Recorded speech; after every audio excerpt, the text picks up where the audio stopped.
مجھے کسی کی مرضی سے سروکار نہیں، مجھے اپنی دنیا، اپنے لوگوں میں جانا ہے۔ تم سب جاؤ جہنم میں۔ ہیشم کے مشتعل بلند لہجے پر کیسیا نے آہنی جالیوں کے پار پردے کی سمت دیکھا، جہاں زجان کا سایہ اسے دکھائی دیا۔ میں تمہیں بتا چکی ہوں کہ یہاں کوئی تمہیں زبردستی نہیں روکنا چاہتا۔ کچھ صبر کے ساتھ انتظار کرو، وقت آنے پر تمہیں یہاں سے جانا ہی ہے۔ کون ہے جو میرے یہاں سے جانے کا وقت طے کرے گا؟ جو مجھے یہاں سے نکلنے میں رہنمائی کر سکتا ہے، اسے میرے سامنے لے آؤ، ورنہ میں خود یہاں سے نکل جاؤں گا۔ وہ کسی طور ماننے کو تیار نہ تھا۔ یہ ریاست جنگل اور پہاڑوں کے درمیان گھری ہے۔ تمہاری قسمت اچھی ہے کہ جنگل میں تم ہمیں مل گئے، ورنہ اس جنگل میں تو آج تک سلطان اعظم کے سپاہی باغیوں کے سائے کو نہیں ڈھونڈ سکے۔ اگر تم باغیوں کے ہاتھ لگ جاتے تو کبھی واپس اپنی دنیا میں نہیں لوٹ سکتے تھے۔ زجان کی وجہ سے آج تم عافیت میں ہو، اور اب اپنی مرضی اور ضد سے تم واپس اندھے جنگل میں جان گنوانے جانا چاہتے ہو۔ کیسیا کے تعصب زدہ انداز پر وہ کچھ دیر تک خاموشی سے اسے دیکھتا رہا۔ جو سیڑھیوں کے 2 سٹیپس چڑھتی وہیں ایک سٹیپ پر بیٹھ گئی تھی۔ میں پہاڑوں کی طرف جانے والے راستے کو اختیار کروں گا، وہاں تو باغی نہیں ہوں گے، وہ بولا تھا۔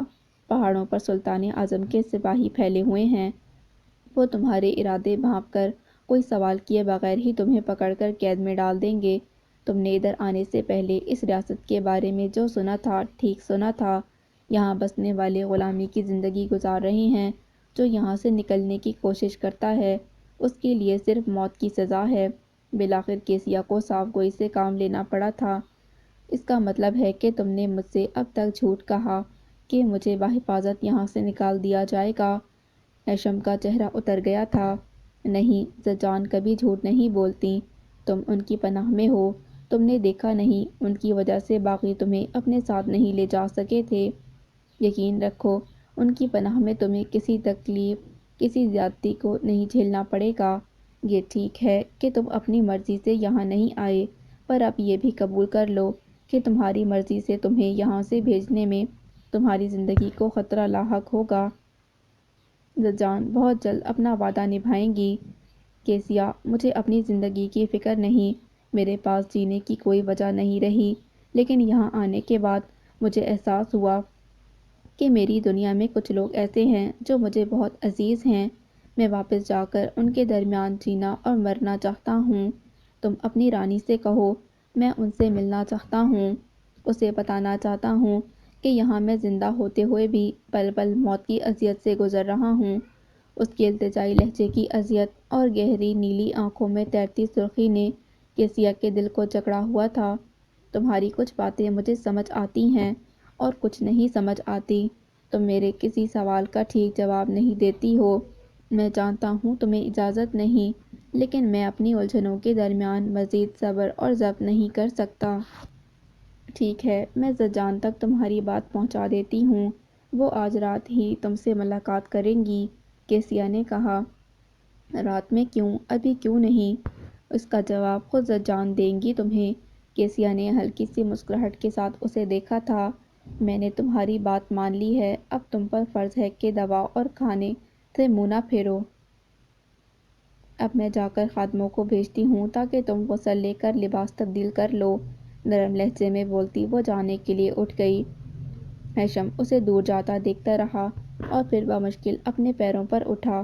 آہنی جالی دار سلاخوں کے سہارے چلتے چلتے اس اونچی 4 دیوار عمارت کے آخری سرے پر پہنچا، اور پہلی بار اس کی نظروں کے سامنے دور وہ عظیم الشان محل تھا جس کی اونچائیوں پر بھی اسے محافظ دکھائی دے رہے تھے۔ کیسیا نے اسے تاکید کی تھی کہ وہ اس آہنی سلاخوں میں گھری عمارت کی حدود سے باہر ہرگز نہ نکلے۔ یہ یاد آتے ہی وہ واپس پلٹ آیا۔ چلتے چلتے ایک دم اسے پھر یہ احساس ہوا کہ کوئی اسے دیکھ رہا ہے۔ اس عمارت کے گرد رہنے والا محافظ آج اسے دکھائی نہیں دیا۔ اپنے علاوہ باغ میں دور دور تک کوئی آدم زاد دکھائی نہیں دے رہا تھا، پھر بھی گزرے دنوں کی طرح اس وقت بھی کسی کی نظروں کی تپش اسے اپنے ارد گرد محسوس ہو رہی تھی۔ رک کر اس نے آہنی سلاخوں کے پار گرے ریشمی پردوں کی سمت دیکھا۔ اندر نیم تاریکی اور خاموشی کا راج تھا۔ سر جھٹکتا وہ واپس اپنی جگہ پر آ بیٹھا تھا۔ رات کا وہ شدت سے منتظر تھا، مگر وقت یہاں چونٹی چونٹی کی رفتار سے چل رہا تھا۔ سپہر کا وقت تھا جب محافظوں کی نگرانی میں اسے کافی تعداد میں لوگ بڑے منظم طریقے سے باغ میں آتے دکھائی دیے۔ ان میں مرد، عورتیں اور بچے بھی تھے۔ وہ سب بہت خاموشی سے ستونوں کے ساتھ ساتھ ایک قطار میں خود ہی بیٹھتے چلے گئے۔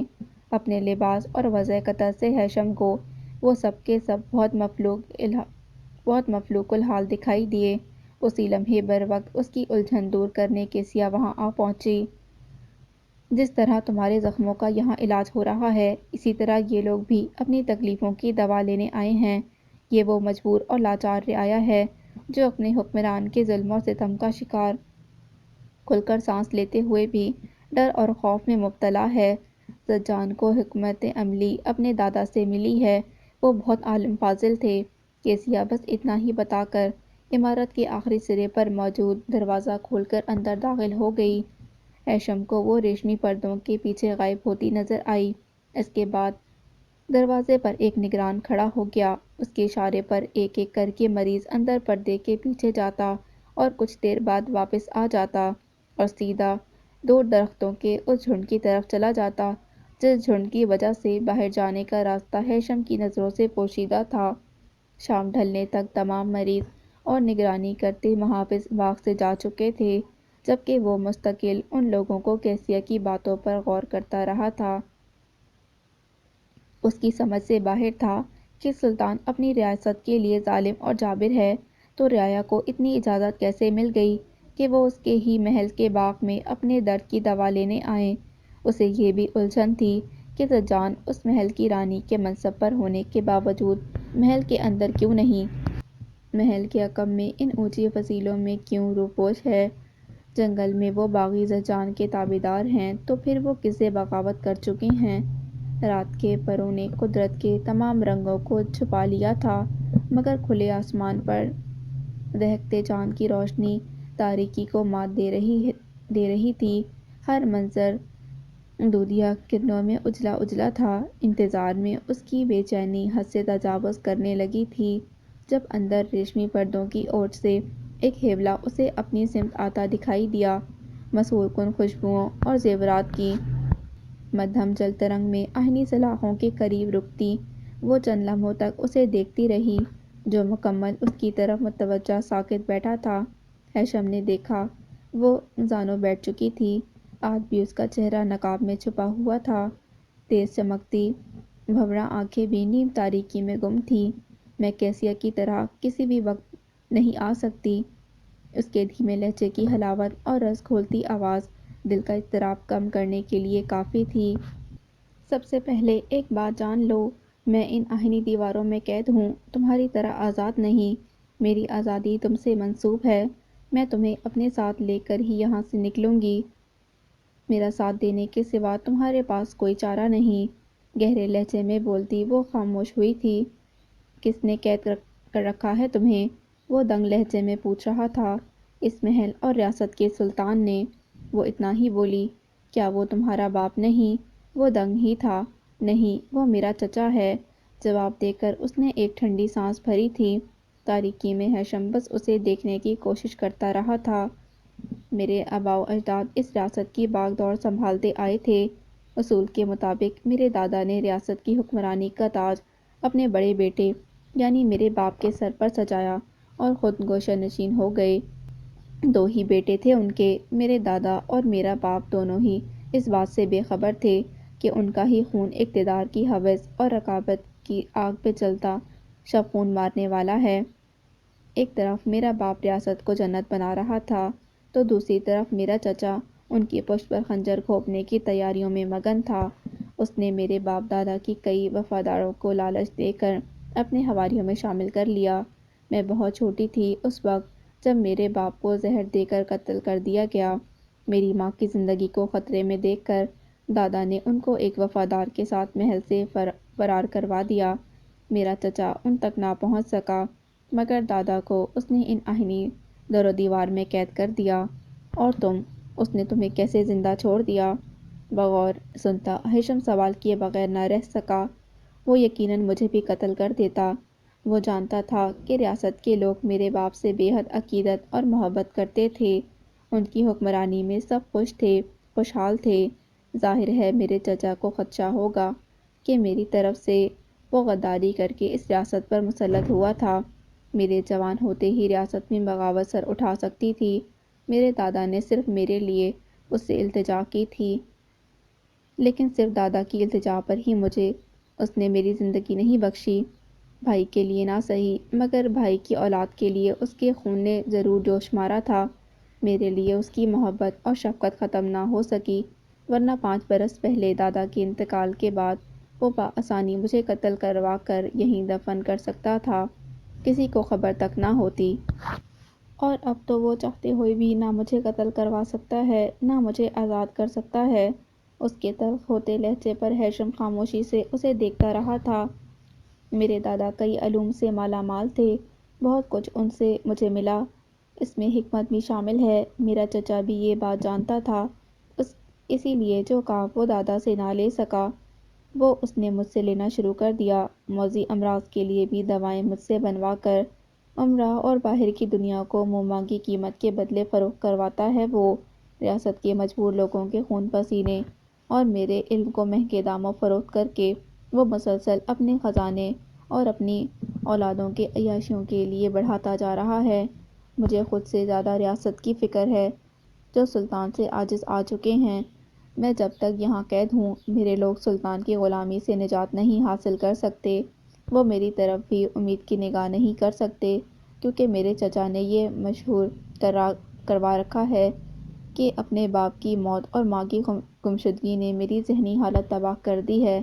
کبھی کبھی وہ لوگوں کو میری طرف سے مکمل مایوس رکھنے کے لیے مجھے لوگوں کے درمیان پنجرے میں قید کر لے جاتا ہے، سب کے سامنے یہ ثبوت پیش کرنے کے لیے کہ مجھے خطرناک دورے پڑتے ہیں، کئی بلاؤں کا سایہ آ جاتا ہے مجھ پر، اور پھر میں جو لوگوں کی مسیحائی کرتی ہوں انہی لوگوں کے سامنے جھاڑ پھونک سے میرا علاج کیا جاتا ہے۔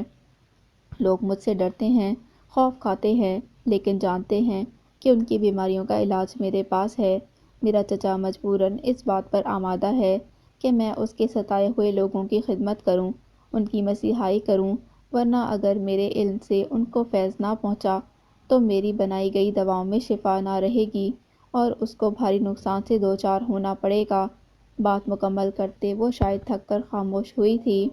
سرد ہواؤں کی مدھم سرسراہٹوں کے درمیان چند لمحے یوں ہی دبے پاؤں گزر گئے۔ سر اٹھا کر زجان نے اسے دیکھا، جو ایک ہاتھ کے فاصلے پر بیٹھا اس کے پھر بولنے کا منتظر تھا۔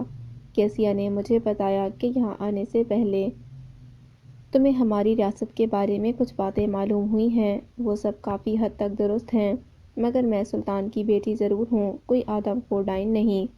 جنگل میں بھٹکتی ضرور ہوں، مگر صرف اسی لیے کہ دوائیں تیار کرنے کے لیے جڑی بوٹیوں کو اکٹھا کر سکوں۔ مجھے بس اسی لیے جنگل تک جانے کی اجازت ہے۔ قدرت نے اسی وجہ سے ہی مجھے اپنے باپ دادا کے وفاداروں سے جوڑے رکھا ہے۔ کہنے کو وہ سلطان کے باغی ہیں، مگر وہ میرے باپ دادا کے سچے وفادار ہیں۔ یہ وہ لوگ ہیں جو اپنی وفاداریوں کا سودا کر کے غداری نہ کر سکے۔ میرے چچا کے تخت سنبھالتے ہی اپنے حواریوں کے مشورے پر ان وفاداروں کی نسلیں تک ختم کر دینے کی ٹھان لی تھی، اسی لیے وہ سب اپنے خاندانوں سمیت جنگل میں پناہ لینے پر مجبور ہو گئے۔ ان کی قربانیاں ضرور اس ریاست کو ظلم و ستم اور غلامی کے اندھیروں سے نکال لیں گی۔ اگر سلطان کو خبر ہو گئی کہ تم باغیوں کے ساتھ ہو تو کیا ہوگا؟ ہیثم نے سوال کیا۔ وہ عیش و نشاط میں اس حد تک غرق ہے کہ اسے یہ خبر تک نہیں کہ اس محل کے کئی خادم اور محافظ جو اسے تنگ ہیں میرے وفادار ہیں۔ وہ کچھ طنزیہ لہجے میں بتا رہی تھی، اگر ایسا ہے تو تم نے اب تک اس قید سے فرار حاصل کرنے کی کوشش کیوں نہ کی؟ اس محل اور جنگل کے وفادار تمہاری مدد کر سکتے تھے۔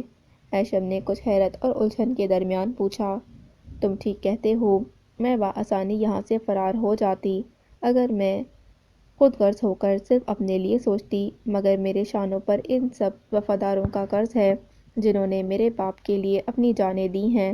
آج ان کے خاندان یا تو سلطان کی غلامی میں ہیں یا جنگل میں گم صعوبتیں جھیل رہے ہیں، اور پھر دادا مرشد کی بھی تائید تھی کہ میں صبر کے ساتھ یہ قید کاٹ لوں۔ یہ کون ہے؟ وہ چونکا تھا۔ میرے دادا ان کے عقیدت مند تھے، نہ صرف دادا بلکہ میرے ماں باپ کا بھی دادا۔ مرشد سے عقیدت اور محبت کا بہت خاص تعلق رہا ہے۔ دادا مرشد اس ریاست میں نہیں ہیں، دور کہیں پہاڑوں میں رہتے ہیں۔ میرے دادا نے میری ماں کو محل سے فرار کر کے ان کی پناہ میں بھیج دیا تھا۔ میرا چچا دادا مرشد کے سائے تک نہیں پہنچ سکتا تھا۔ میری ماں کی زندگی ان کی پناہ میں محفوظ تھی۔ تو کیا دادا مرشد نے اجازت دے دی ہے اب تمہیں اس قید سے نکل جانے کی؟ ہیثم نے پوچھا۔ ہاں، میرے جانے کا وقت قریب ہے۔ میں پہلے ہی تمہیں بتا چکی ہوں کہ تمہیں ساتھ لے کر یہاں سے نکلوں گی۔ میرے ساتھ ہی کیوں؟ ہیثم حیران ہوا تھا۔ دادا مرشد کی ہدایت تھی کہ مجھے باہر سے آنے والے کسی شخص کے ساتھ اس محل اور ریاست سے نکلنا ہے، کیونکہ باہر کی دنیا سے تم زیادہ اچھی طرح واقف ہو۔ میں نے کبھی پانی کا سفر نہیں کیا۔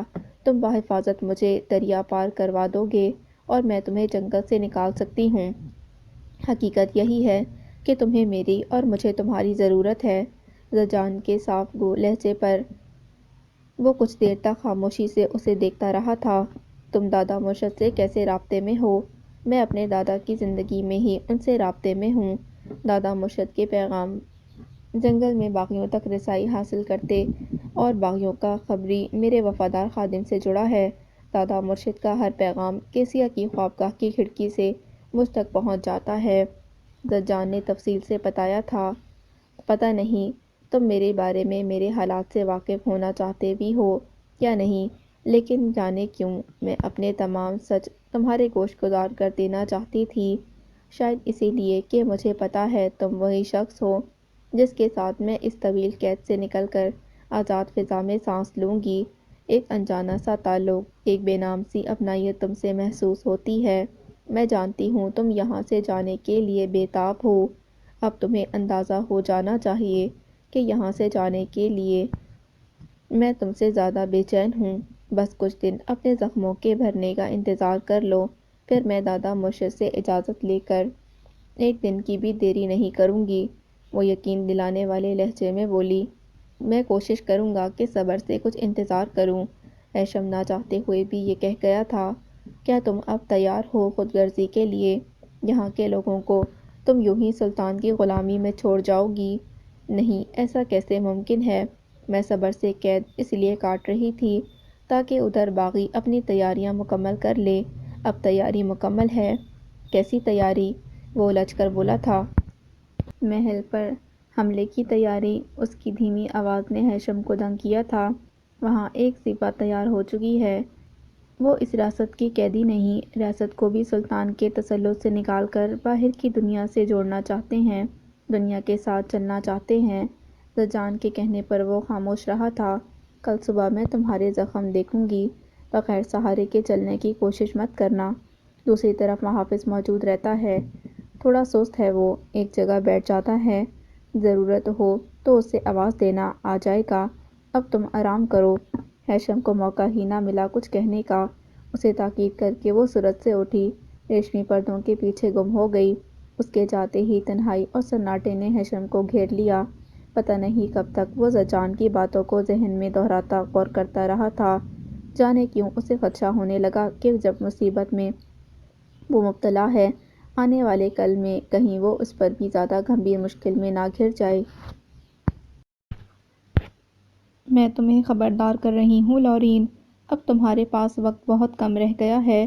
یشب کے ماں باپ جانے کب پہنچیں؟ یہ بھی ہو سکتا ہے کہ وہ یہاں کسی وجہ سے نہ آ سکے اور یشب یہاں سے چلا جائے، اور اگر وہ چلا گیا تو دوبارہ یہاں واپس آنا اس کے لیے ممکن نہ ہوگا۔ شہر کی پرآسائش زندگی اسے ان پہاڑوں کی سختیاں جھیلنے کے لیے واپس نہیں آنے دے گی۔ بہتری یہی ہے کہ اس سے کھل کر شادی کی بات کرو۔ خود کو پہچانو۔ تمہارے لیے مشکل نہیں ہے اسے اپنی مٹھی میں قید کرنا۔ لارا آج پھر اسے ہوشیار کر رہی تھی۔ میں کوشش تو کر رہی ہوں، مگر اس کا سلوک میرے ساتھ ایک اچھے دوست سے زیادہ نہیں ہوتا۔ سنہری بالوں کو ربن میں قید کرتی لورین بیزاری سے بول رہی تھی۔ میں جب بھی اسے شادی کے موضوع کی طرف لانے کے لیے گھیرتی ہوں، وہ بات کا رخ اس طرح بدل کر میرے گھیرے سے نکل جاتا ہے کہ مجھے خبر بھی نہیں ہو پاتی۔ ایسا اسی لیے ہے کہ تم اس سے مروب ہو کر کمزور پڑ جاتی ہو۔ اب اسے مروب کرنے اور اس پر حاوی آنے کا وقت آ گیا ہے۔ کس چیز کی کمی ہے تم میں؟ اپنے حسن کے ہتھیار آخر کب استعمال کرو گی؟ تم بہت آسانی سے اسے زیر کر سکتی ہو۔ لارا نے اسے شانوں سے تھام کر سمجھانے کی کوشش کی تھی۔ اس وقت میں نے تمہیں اس کے ساتھ ساحل تک جانے کی اجازت تمہاری ضد پر دے تو دی تھی، لیکن صرف اس امید پر کہ آج تم کامیاب ہو کر واپس آؤ گی۔ قابل کا رونا اس کے سامنے رو کر، تم نے بہت بڑی غلطی کی، لیکن اب ایسی غلطی کی گنجائش نہیں ہے۔ تم میری ایک ہی بیٹی ہو۔ تم نہیں جانتی تمہاری ماں کے دل میں کتنے ارمان ہیں تمہاری خوشیاں دیکھنے کے لیے۔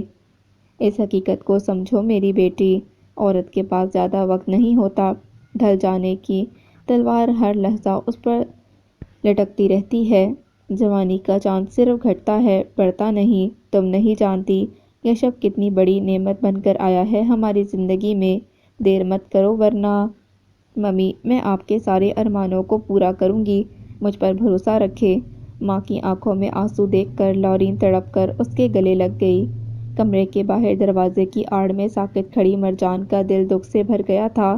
لارا سے نفرت اسے پہلے بھی نہیں تھی، لیکن آج اسے احساس ہوا تھا کہ لارا کی بدمزاجی کے پیچھے ایک ایسی ماں بھی چھپی ہے جو اپنی بیٹی کو آباد دیکھنے کے لیے کیسے کیسے جتن کرنے کے لیے تیار رہتی ہے۔ پل پل اولاد کی خوشیوں کی فکر میں تڑپتی ہے۔ بھاری دل کے ساتھ اس نے دروازے پر دستک دی تھی۔ خشک میوے اور کافی کے تھرموس سے بھری باسکٹ لورین کے حوالے کرتی وہ بوجھل قدموں سے پلٹ آئی تھی۔ آج آسمان صاف تھا، چاند تارے پوری آب و تاب سے دمکتے نور برسا رہے تھے۔ ایسے میں جب لورین نے اسے ساحل پر چلنے کی دعوت دی تو وہ اسے انکار نہیں کر سکا تھا۔ لورین کے باہر آنے کا انتظار کرتا، وہ گھر کے احاطے میں ہی کھڑا تھا اور دوشین کو بغور دیکھ رہا تھا جو کلہاڑی سے لکڑیوں کے ٹکڑے کرتا جا رہا تھا۔ کچھ سوچ کر یشب اس کے قریب چلا گیا۔ آپ تھک گئے ہوں گے، میں یہ کام کر دیتا ہوں۔ یشب کی پیشکش کو دوشین نے سنا ہی نہیں۔ نہ اس نے کام روکا، نہ یشب کی جانب دیکھا۔ چند لمحے منتظر رہنے کے بعد یشب نے اسے متوجہ کرنے کے لیے اس کے شانے پر ہاتھ رکھا تھا۔ اس بار دوشین نے رک کر اسے دیکھا اور اگلے ہی پل اس کا ہاتھ اپنے شانے سے جھٹک دیا تھا۔ آخر آپ مجھ سے اتنی نفرت کیوں کرنے لگے ہیں؟ یشب نے حیرت سے اس کے جھریوں زدہ چہرے پر چھائی سخت ناگواری کو دیکھا تھا۔ میرا نہیں خیال کہ میں نے ایسا کوئی کام کیا ہے جو مجھ پر آپ کے بھروسے کو توڑنے کا باعث بن سکتا۔ بھروسے کی بات مت کرو لڑکے، وہ تو مجھے تم پر کبھی تھا ہی نہیں۔ بہت ہو چکا تماشا، اپنے ماں باپ کو جلدی یہاں بلاؤ یا پھر اپنا سامان سمیٹ کر چلتے بنو۔ دوشین کے سخت کھردرے انداز پر یشب سناٹے میں رہ گیا تھا کہ تبھی باہر آتی لورین نے اسے پکارا۔ ایک بار پھر یشب لب بھیجے دوشین کی طرف متوجہ ہوا جو دوبارہ کلہاڑی سے لکڑیوں کے ٹکڑے کرنے میں مشغول ہو گیا تھا، جبکہ یشب سر جھٹکتا تیز قدموں سے لورین کے ہمراہ احاطے جنگلے کے باہر نکلتا چلا گیا۔ دوشین کلہاڑی ایک طرف پھینکتا قریب آتی مرجان کی طرف متوجہ ہو گیا تھا۔ اس نے آج پھر لارا کے ہاتھ پر نوٹوں کی گڈیاں رکھی تھیں۔ اپنی دولت سے ہمارا منہ بند کرنا چاہتا ہے وہ، مجھے سمجھ نہیں آتا اس کا مقصد کیا ہے؟ دوشین غصیلے لہجے میں بولا۔ نوٹوں کی گڈیاں؟ مرجان نے چونک کر باپ کو دیکھا۔ ہاں، لارا نے خود مجھے وہ روپے دکھائے ہیں۔ اس لالچی عورت کو چھپانے کی کیا ضرورت ہے؟ وہ اکثر رقم لارا کے حوالے کرتا ہے اور میری خودداری پر تماچے لگاتا ہے۔ آپ غصہ مت کریں، بیٹھ جائیں۔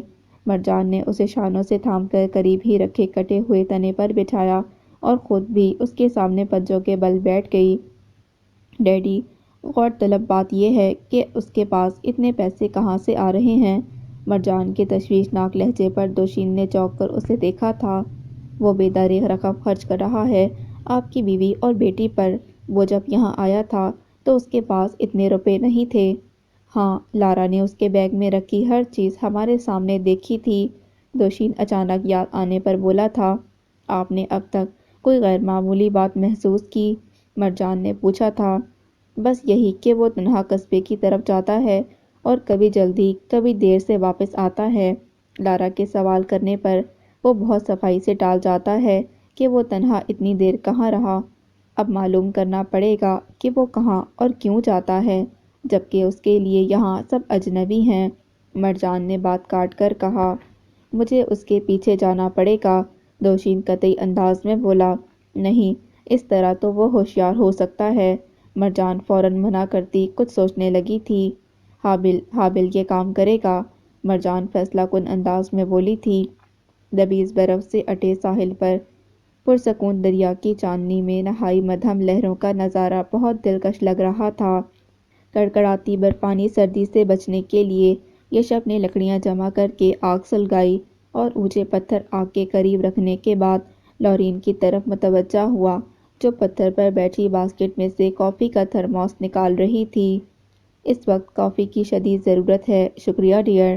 مسکراتے ہوئے اس نے کافی کا مگ لیا۔ وہ آگ کے قریب پتھر پر براجمان ہوا تھا۔ یہ جگہ تو کمال ہے، چاندنی رات نے تو ساحل کا حسن دوبالا کر دیا ہے۔ تم مجھے پہلے یہاں کیوں نہیں لائی؟ تعریف کرتے ہوئے یشب نے شکایت بھی کی تھی۔ یہ سب باتیں بعد میں، آج تم ادھر ادھر کی کوئی بات نہیں کرو گے، بس میری بات سنو گے۔ لورین کی تاکید پر وہ مسکرایا تھا۔ اچھا جناب، آج صرف تم بولو گی اور میں سنوں گا۔ چلو شروع ہو جاؤ۔ منتظر نظروں سے اسے دیکھتے ہوئے وہ کافی کے سپ لینے لگا تھا، جبکہ لورین کچھ تذبذب کا شکار ہوئی کچھ کہنے کی کوشش میں ہی تھی، جب کسی تیسرے بندے کی موجودگی نے اس کے ساتھ ساتھ یشب کو بھی چونکا دیا تھا۔ یہ گھٹیا انسان یہاں بھی آ گیا۔ لورین نے تلملا کر وہاں آتے حابل کو دیکھا۔ آنے دو، اس سے الجھنا نہیں، لورین کو تاکید کرتا وہ پھر حابل کی طرف متوجہ ہوا، جو کچھ فاصلے پر رک گیا تھا۔ اچھا، تو آج اپنا وقت رنگین کرنے کے لیے تم لورین کو یہاں تک لے آئے ہو؟ کمر کے گرد ہاتھ ٹکائے کھڑا وہ خونخوار نظروں سے یشب کو گھور رہا تھا۔ میں دیکھتا ہوں کہ آخر تم کہاں تک اسے ورغلاتے ہو۔ حابل کے مزید نشستر چلانے پر بھی یشب سکون سے بیٹھا کافی کے سپ لیتا رہا۔ اور تم مجھے آنکھوں ہی آنکھوں میں نگلنے کی کوشش مت کرو لورین، میں وہ ہڈی ہوں جسے نہ تم اگل سکتی ہو نہ نگل سکتی ہو۔ حابل کے تلخ اور طنزیہ لہجے پر لورین کا بس نہ چلا، ورنہ اس کا خون پی جاتی۔ کوئی جوابی کارروائی نہ ہوتے دیکھ کر حابل نے مزید کچھ نہ کہا اور خاموشی سے درختوں کی شاخوں سے نیٹ باندھنے لگا۔ یہ تمہارا پیچھا نہیں چھوڑنے والا؟ یشب نے مسکراتی نظروں سے لورین کے بگڑے تاثرات دیکھے تھے۔ ہوتا رہے خوار، مجھے کیا؟ لورین نے سر جھٹکا تھا۔ بظاہر تو کوئی برائی نہیں اس میں، یہ اچھا لڑکا ہے، تم سے اس کی محبت اور مخلصی کا اندازہ ہو چکا ہے مجھے۔ کیا وجہ ہے کہ تم اس سے اتنا بیزار ہوتی ہو؟ ممی اسے پسند نہیں کرتی۔ اس کنگال کے پاس ایسا کیا ہے جو وہ مجھے اس کے حوالے کرنے پر تیار ہو جاؤں؟ لورین جلتے کڑتے انداز میں بولی۔ کیا تم بھی اسے ناپسند کرتی ہو؟ یشب کے سوال پر وہ بس سر جھٹکتی کافی کے سپ لینے لگی تھی۔ وہ محبت کی دولت سے مالا مال شخص ہے، تم اس کا ساتھ دو گی تو وہ ہر آسائش تمہیں دینے کی کوشش ضرور کرے گا۔ یہ میرا مخلصانہ مشورہ ہے لورین، اس کی بے قدری مت کرو۔ یشب کی بات ادھوری رہ گئی تھی حابل کی آواز پر۔ سنو، کیا تم نے اس باگڑ بلے کو بتایا ہے کہ تم میرے ساتھ یہاں کتنی چاندنی راتیں گزار چکی ہو؟ باز نہیں آؤ گے تم؟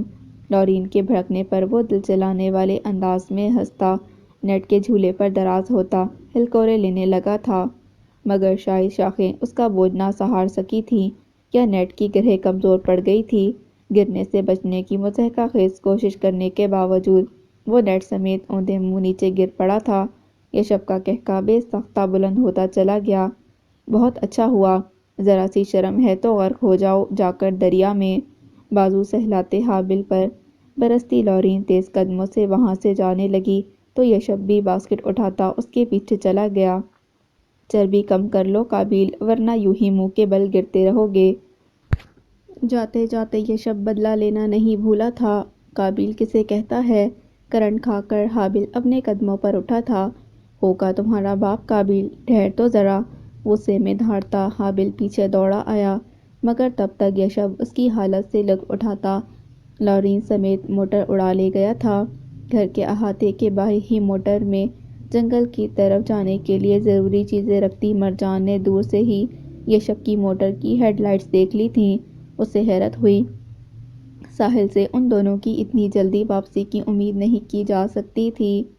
یشب نے بھی احاطے کے باہر موٹر روک دی۔ سنو، اپنے اس خبیث چیلے کو اپنی زبان میں سمجھا دو۔ تم دونوں مجھ سے ضد اور جلن میں اپنا ہی کھانا خراب کرو گے۔ دونوں کے سر کچل دوں گی، سمجھی؟ لورین پھاڑ کھانے والے انداز میں مرجان پر برستی ہوئی احاطے کے اندر گئی تھی۔ حابل پہنچ گیا تھا اسے تنگ کرنے۔ یشب نے مسکراتے ہوئے مرجان کو لورین کے غصے کی وجہ بتائی، مگر اسے جیسے کوئی سروکار ہی نہ تھا۔ اسے بے نیازی سے موٹر سٹارٹ کرتے دیکھ کر یشب نے بھی پیچھے جانے کا فیصلہ کر لیا تھا۔ تھاؤزنڈ فلاورز بہت دھیمے دھیمے برف کے گالے برس رہے تھے۔ ہر طرف سے اٹے بنفشی پھولوں سے بھرے درخت کے نیچے ایک بار پھر مرجان نے رکنے کی کوشش کی تھی۔ آخر بات کیا ہے؟ تم مجھے یہاں بتا دو، ورنہ میں اپنے کام میں لگ جاؤں گی تو دھیان نہیں دے سکوں گی۔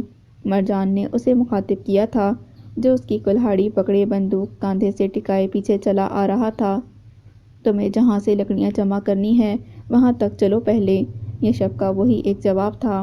بہرحال کچھ ہی دیر میں مرجان اس جگہ رک گئی جہاں کئی سوکھے ٹینڈمنٹ درخت برف سے اٹے ہوئے تھے۔ اب تم مجھے وجہ بتا دو کہ تم میرا تحفہ کیوں نہیں قبول کرنا چاہتی۔ یشب نے گہری نگاہوں سے اس کی سمندر جیسی آنکھوں میں دیکھا۔ کیونکہ میں کسی غلط فہمی یا خوش فہمی کو اپنے ارد گرد جگہ نہیں بنانے دینا چاہتی۔ تحفے یگانگت اور جذباتی وابستگیاں قائم کرتے ہیں جن سے میں دور رہنا ہی پسند کرتی ہوں، وہ سپاٹ لہجے میں بولی تھی۔ اس ایک بات کے لیے تمہیں میرے پیچھے جنگل تک آنے کی کیا ضرورت تھی؟ اب مجھے یکسوئی سے اپنا کام کرنا ہے، بہتر ہے تم واپس چلے جاؤ۔ مگر اصل بات تو یہ میں نے ابھی کی ہی نہیں۔ یشب سرعت سے بولتا اس کی ناگوار نظروں پر شرارت سے مسکرایا تھا۔ دیکھو، میری بات تحمل سے سننا۔ اس جنگل میں ہزاروں قسم کے پھول ہیں۔ اگر ان میں سے چند پھول میں تمہاری اجازت سے لینا چاہوں تو کیا تم مجھے دو گی اجازت؟ یشب کے سوال نے اسے حیران کیا تھا۔ قیمتی پتھروں کے دیوانے نازک پھولوں کے گرویدہ کب سے ہو گئے؟ مرجان کے کچھ طنزیہ لہجے میں جتانے پر وہ دھیرے سے ہنسا تھا۔ جاؤ لے آؤ پھول، لیکن ذرا احتیاط سے، بلکہ یہ ساتھ لیتے جاؤ۔ تاکید کرتے ہوئے مرجان نے اس کے ہاتھ میں موجود بندوق کی سمت اشارہ کیا تھا۔ نہیں، تم اسے اپنے ساتھ رکھو، میں زیادہ دور نہیں جا رہا، یشب نے کہا تھا۔ انکار کرنے سے پہلے ذرا ایک نظر پلٹ کر دیکھ لو۔ مرجان کے کہنے پر اس نے پلٹ کر دیکھا۔ کچھ دور ہی درختوں کے درمیان چہل قدمی کرتا سفید بھیڑیا اس کے اعتماد کو ڈاواڈول کر گیا تھا۔ وہ تم سے مانوس ہو چکا ہے اور دور ہی رہے گا۔ بندوق پھر بھی ساتھ لے جاؤ، میرے پاس دوسرا انتظام ہے حفاظت کا۔ مرجان نے بولتے ہوئے اپنے گرم کوٹ کے اندر سے ایک لمبا سا خول سے ڈھکا خنجر نکال کر اسے دکھایا۔ حیرت سے خنجر اپنے ہاتھ میں لے کر یشب نے اس کے خول اور دستے کو بغور دیکھا تھا، جو بہت خوبصورت بناوٹ کے ساتھ رنگ برنگے نگینوں سے جڑا ہوا تھا۔ مرجان، یہ اصلی نگینے ہیں، یہ تمہارے پاس کہاں سے آیا؟ یشب نے دنگ لہجے میں پوچھا۔ یہ میری ماں کی نشانی ہے میرے پاس۔ مرجان نے یکدم رکھائی سے بولتے ہوئے خنجر اس سے لینا چاہا، مگر وہ ہاتھ پیچھے کر گیا تھا۔ میں یہ خنجر اپنے ساتھ لے جاتا ہوں، بندوق تم رکھو۔ یشب کے التجائی لہجے اور نظروں پر وہ بس اسے دیکھ کر رہ گئی تھی۔ کلہاڑی کے وار سے شاخ کو تنے سے الگ کر کے ایک بار پھر رک کر اس نے متلاشی نظروں سے یشب کو دیکھا، مگر درختوں کے درمیان سے اب کہیں وہ دکھائی نہیں دے رہا تھا، ورنہ کچھ دیر پہلے تک کہیں کہیں سے اس کی جھلک نظر آ رہی تھی اور وہ اطمینان سے لکڑیاں کاٹتی رہی تھی۔ یک بستہ ٹھٹھرتے سناٹے میں مرجان نے اپنے اطراف میں دیکھا۔ سفید بھیڑیا بھی کہیں نظر نہیں آ رہا تھا۔ تم کس طرف ہو؟ مرجان کی بلند آواز سناٹے میں گونجی۔ یہیں ہوں، فکر مت کرو۔ دو پل کے توقف کے بعد ایک جانب سے یشب کی آواز آئی۔ ویسے مجھے اچھا لگ رہا ہے میری فکر میں تمہارا یوں ہلکان ہونا، مگر میرے پیچھے نہ آنا، اپنا کام کرتی رہو۔ بھاڑ میں جاؤ۔ بلند ناگوار لہجے میں اسے گھرک کر وہ دوبارہ اپنے کام میں مگن ہو گئی۔ جانے کتنا وقت گزرنے کے بعد اس نے لکڑیوں کے انبار کو دیکھا۔ کافی تعداد میں لکڑیاں جمع ہو چکی تھیں۔ لکڑیوں کے قریب کلہاڑی پھینکتی وہ تھکے تھکے انداز میں کچھ فاصلے پر ہی بڑے مضبوط تنے پر بیٹھ گئی۔ ہلکی ہلکی برف مسلسل اب بھی جاری تھی۔ سامنے ہی درختوں کے درمیان سفید بھیڑیا یا گلہریوں کے بلوں میں جھانکنے کی کوشش میں عجیب حرکتیں کرتا دکھائی دے رہا تھا۔ کچھ دیر مزید انتظار کے بعد مرجان نے پھر متلاشی نظریں اطراف میں دوڑانی شروع کر دی تھیں۔ اسے سخت تعجب تھا کہ چند پھول توڑنے میں یشب کو اتنا وقت کیوں لگ رہا ہے۔ تنے پر بیٹھے بیٹھے ہی ان درختوں کے جھنڈ کی جانب غور سے دیکھا۔ یقیناً یشب وہاں بیٹھا تھا۔ ہلکی سی جھلک سے اسے یہی نظر آ سکا تھا۔ یشب، تم یہاں بیٹھے ہو؟ درختوں کا جھنڈ فاصلے پر تھا، مگر مرجان کی بلند آواز وہاں پہنچ گئی تھی۔ ہاں، مختصر جواب کے ساتھ یشب نے درخت کی اوٹ سے ایک پل کو جھانک کر اپنا دیدار بھی کروایا تھا۔ کیا مطلب ہاں؟ وہاں کیوں بیٹھے ہو؟ مرجان دنگ ہوئی تھی۔ رکو، آ کر بتاتا ہوں۔ اس بار یشب کی آواز آئی تھی۔ مجھے واپس جانا ہے، تم آتے ہو یا میں جاؤں؟ بس کچھ دیر، ابھی آیا۔ آخر کر کیا رہے ہو؟ وہاں آ کر بتاتا ہوں، مگر کچھ پتہ تو چلے۔ کہا نہ آ رہا ہوں۔ پھر بھی بتاؤ تو، کیا مصیبت ہے؟ یشب کی چلائی بلند آواز پر وہ دھیرے سے ہنستی دوسری طرف متوجہ ہو گئی۔ کچھ دیر گزری تھی، جب بالآخر اسے یشب آتا دکھائی دیا۔ دنگ نظروں سے مرجان نے اس کے ہاتھ میں رنگ رنگ کے پھولوں کے ڈھیر کو دیکھا، اور پھر اسے، جو مسکراتے چہرے کے ساتھ اس کے سامنے پنجوں کے بل بیٹھا تھا۔ یہ چند پھول ہیں؟ مرجان کی حیرانی ابھی بھی قائم تھی۔ ہاں، 1000 کی تعداد پر مشتمل چند پھول، وہ شرارت سے بولتا ہنسا بھی تھا۔ کیسا لگ رہا ہے یہ 1000 پھولوں کا گلدستہ؟ ظاہر ہے بہت اچھا لگ رہا ہے، مگر یہ غلط ہے۔ تم نے چند پھول کی بات کی اور 1000 پھول توڑ لائے۔ توہن کرہن تعریف کے بعد مرجان نے اعتراض ضرور کیا۔ جواباً یشب نے مسکراتے ہوئے خوش رنگ پھولوں کا مہکتا ڈھیر اس کی گود میں ڈال دیا تھا۔ یہ گلدستہ تو کافی بھاری بھرکم ہے، بنایا بھی بہت اچھے سے ہے، مگر اس سب کی منطق کیا تھی؟ مرجان نے خشمناک نگاہوں سے اسے دیکھا تھا۔ منطق کا تو مجھے نہیں پتا، لیکن میں تمہیں کوئی ایسی چیز اپنی جانب سے دینا چاہتا تھا جسے ٹھکرانا تمہارے لیے ممکن نہ ہو۔ وہ سنجیدہ مسکراہٹ کے ساتھ بولا، جبکہ مرجان خاموشی سے بغور اس کی سنہری آنکھوں کی بڑھتی چمک دمک کو دیکھتی رہی تھی۔ میری ماں نے ایک بار مجھ سے کہا تھا کہ اگر کوئی لڑکی تمہارے قیمتی تحفے کو ٹھکرا دے تو اگلی بار اسے پھولوں کا تحفہ پیش کرنا کبھی مایوس نہیں ہوگے، کیونکہ جس کی نگاہوں کو جواہرات کی چمک دمک متاثر نہ کر سکے، اس کے دل کو پھول پگھلا دیتے ہیں، زیر کر دیتے ہیں۔ تمہاری ماں بالکل ٹھیک کہتی ہے، مگر مجھے زیر کرنا اتنا آسان نہیں۔ کوئی بات نہیں، میں 1000 پھول اور لے آؤں گا، وہ فوراً بولا تھا۔ ہرگز نہیں، تمہیں ذرا دکھ نہیں ہوا اتنے پھولوں کو ٹہنی سے جدا کرتے ہوئے؟ مرجان نے کچھ ناگواری سے کہا تھا۔ دکھ ہوا تھا، مگر ان پھولوں کو دیکھ کر جو پسندیدگی کے تاثرات تمہارے چہرے پر میں نے دیکھے، وہ ہر دکھ کو بھلانے کے لیے کافی ہیں۔ ویسے بھی ان پھولوں کو کچھ ہی دن میں مرجھا کر ٹہنی سے جدا ہو کر مٹی میں مل جانا تھا۔ اب کم از کم ان کے مرجھانے کے بعد بھی ان کو سنبھال کر تو رکھو گی۔ یقین ہے مجھے، وہ مسکراتے ہوئے بولا۔ ظاہر ہے، تمہارے ہاتھوں سے ملا ہے تو کیا ہوا، ہے تو میرے ہی جنگل کا تحفہ۔ کتنے دکھ دینے والی لڑکی ہو تم، یشب نے ضد ہو کر مسکراتے ہوئے کہا۔ فی الحال یہ پھول تم سنبھالو، مجھے لکڑیاں ٹھکانے لگانا ہے۔ کچھ عجلت میں بولتے مرجان نے ہاتھوں سے دستانے اتارے تھے۔ یہ تمہارے ہاتھوں کو کیا ہوا ہے؟ یشب کے چونکنے والے انداز پر اس نے اپنے ہاتھوں کو دیکھا۔ ہتھیلیوں پر نیلے اور سبز دھبے نمایاں تھے، انگلیاں بھی سوجی دکھائی دے رہی تھیں۔ کچھ نہیں، محنت کش انسانوں کے ہاتھ ایسے ہی ہوتے ہیں۔ مرجان کے اطمینان بھرے انداز پر یشب نے بغور اسے دیکھا تھا۔ تم مجھے بتاتی جاؤ، میں ان لکڑیوں کو موٹر تک لے جاؤں گا، وہ قطعی انداز میں بولتا اس کے سامنے سے اٹھ گیا تھا۔ لکڑیوں کو رسی میں جکڑتے ہوئے یشب کی نگاہ اس تک گئی تھی جو اپنی گود میں رکھے 1000 پھولوں کی نرمی اپنی سوجی آنکھوں پر محسوس کرتی کسی سوچ میں گم تھی۔ خوش رنگ پھولوں کے 1000 دلکش رنگ اس کے چہرے پر رقصا کر رہے تھے۔ گریزاں ساعتوں میں کاٹدار موسموں کی سختیاں اہل دل کو کندن کرتی ہیں۔ انتظار کی بے اند طوالت میں تند و تیز خزاں انگیز ہوائیں حلقۂ زنجیر میں کب قید ہوتی ہیں۔ سنو جانا، چلو ہم رقص ہو لیں۔